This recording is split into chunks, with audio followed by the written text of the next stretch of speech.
జాహ్నవి గారి విషయానికి వస్తే ముందుగా ఒక పాట పాడిచ్చేద్దాం సార్. ఓకే, పాడించండి.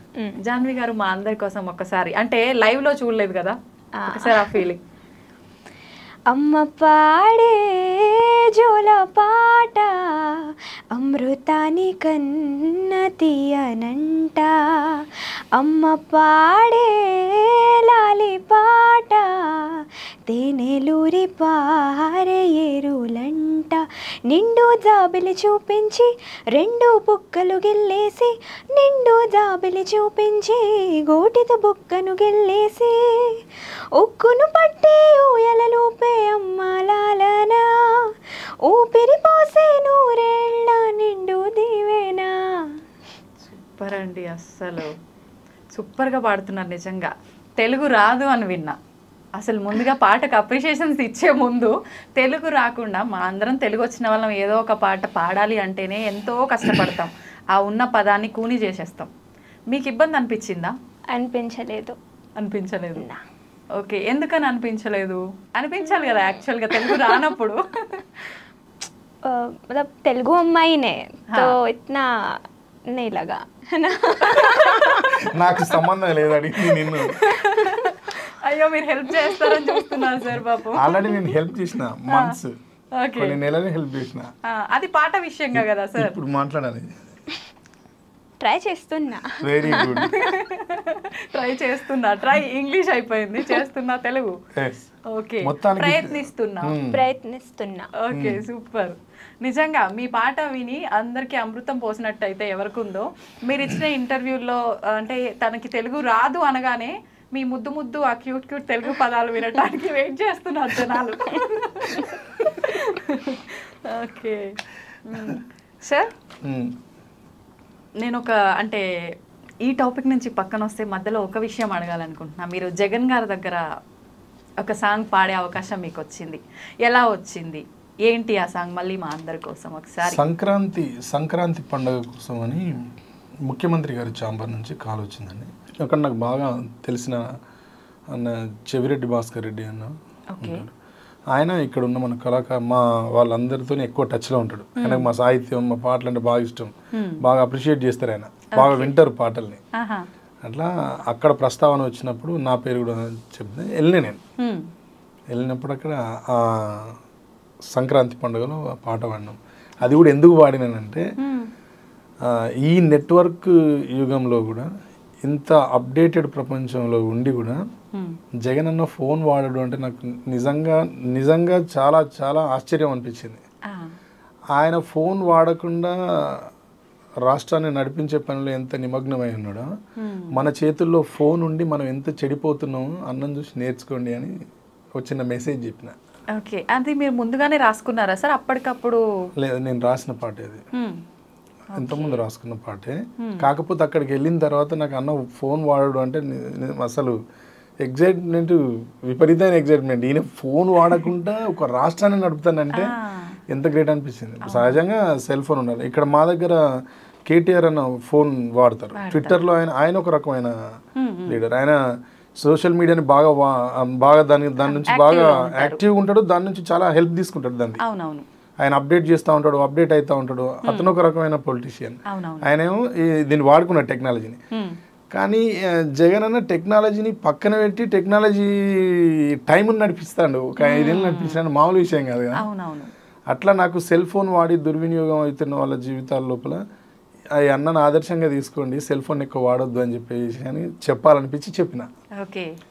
కళల ప్రపంచం, కల్లోల ప్రపంచం, కౌగిట పడి నలుగుతోంది నేటి ప్రపంచం, మాయాజాలం జగమంతటగాలం, అరచేతిలో కొలువైంది నా శనగాలం, ప్రతి ఇంటిని చుట్టుకుంది ఇంటర్నెట్టు, అన్నింటికి ఇప్పుడదే ఆయువు పట్టు, అభివృద్ధికి కట్టుకున్న సైబరు మెట్టు, అశ్లీలత దాని అంతరాత్మలో గుట్టు, నమ్మరయో నెటిజన్స్ తల మీదొట్టు, కలల ప్రపంచం.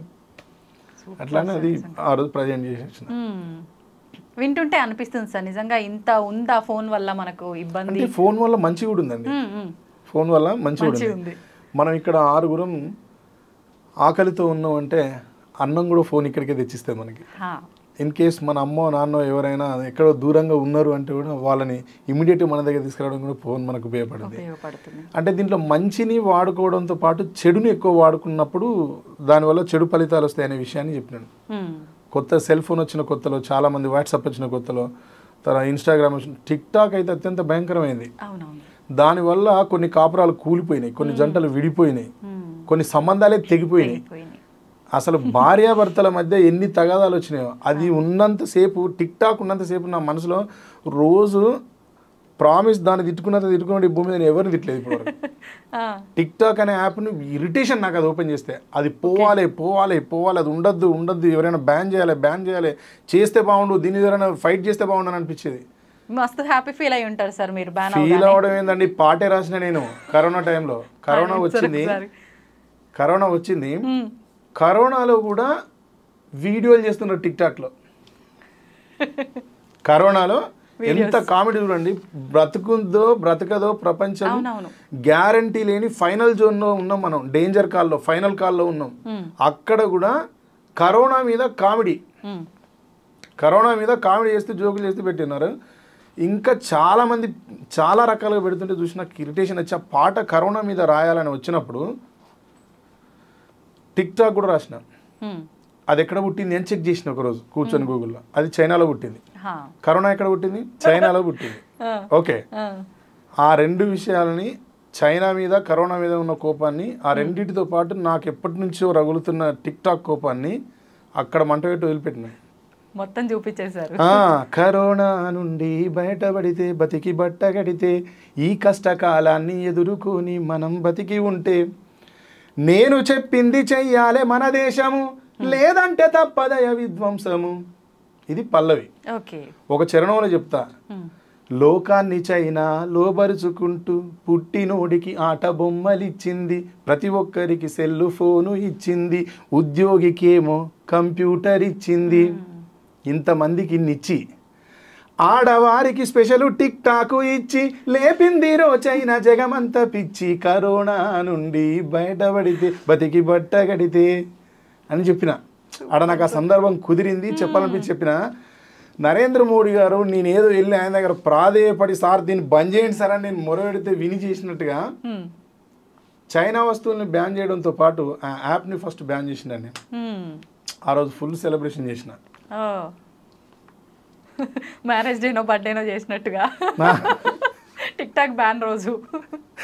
అది బ్యాన్ చేయాలన్న రోజు అమ్మా మామూలుగా సంతోషపడలేదు నేను. దానివల్ల మర్యాద అనేది మొత్తమే పోయిందండి. భార్యాభర్తల మధ్య, తండ్రి కూతుళ్ళ మధ్య, అన్నదమ్ముల మధ్య, అక్కా చెల్లెల మధ్య శరీరాన్ని ఎటంటే అటు ప్రదర్శించే స్థాయికి వచ్చినారు కొందరు. అవును సార్. అది నన్ను బాగా ఆలోచింపజేసింది, బాగా బాధ పెట్టింది నన్ను. అది ఇండియన్ విమెన్ అట్లా ఊహించుకోలేము మేడం. అవునవును, అట్లా ఊహించుకోలేము.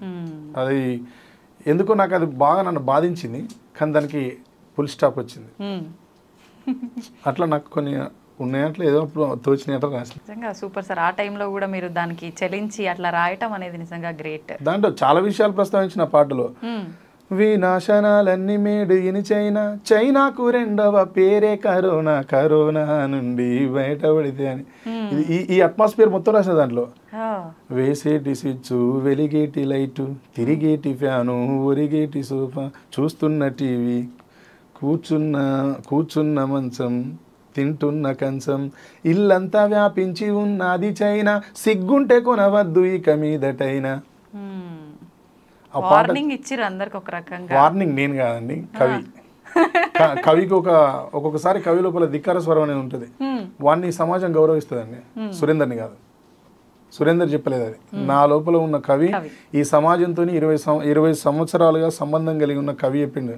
సురేందర్ మాట్లాడితే ఎవరు తీసుకోరు మేడం దాన్ని. ఇప్పుడు తీసుకుంటారు సార్, ఎందుకు తీసుకోరు? ఎప్పుడైనా కవి ఐడెంటిటీ రాక ముందు వరకే కదా సార్ అదంతా. లేదండి, అట్లుండదు. నేను అన్పార్లమెంటరీ మాట్లాడితే ఇప్పుడు ఎవరు తట్టుకోరు, ఇమీడియట్గా స్టార్ట్ చేస్తారు. అట్లుంటుంది.